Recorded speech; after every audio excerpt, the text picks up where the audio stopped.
In this video, we're going to talk about the margin of safety and how you can use it effectively to reduce risks on your investment and make a wiser investment decision. So what exactly is margin of safety? Margin of safety is simply the difference between the intrinsic value of a stock and its market price. For example, the market price of a stock is $6 a share.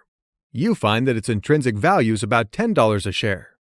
So in this case, we have a margin of safety of $4, or 40%.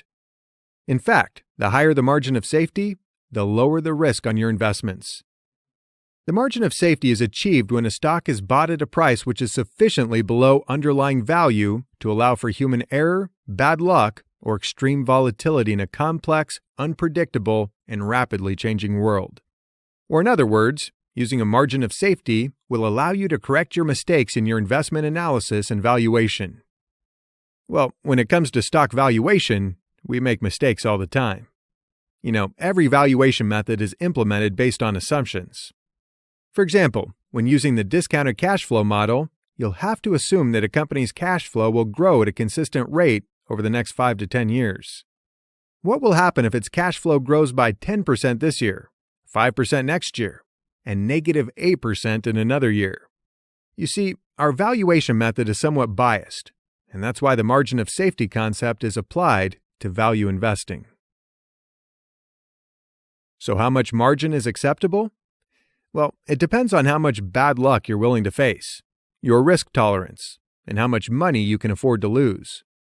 Losing some money is an inevitable part of investing. In fact, there's nothing you can do to prevent it.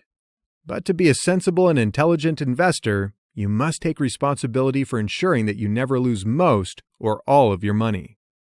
If you think you can't afford to lose much from your stocks, it always pays to have a good margin of safety, say around 30 to 40%. This means that you must buy a $10 stock for not more than $6 or $7. Remember, the higher the margin of safety, the better. And also make sure that you will always use a margin of safety of at least 25% for the sake of your money's safety. In the next module, we'll dive into some investing principles that you should always keep in mind when investing in the stock market. Okay, see you in the next video.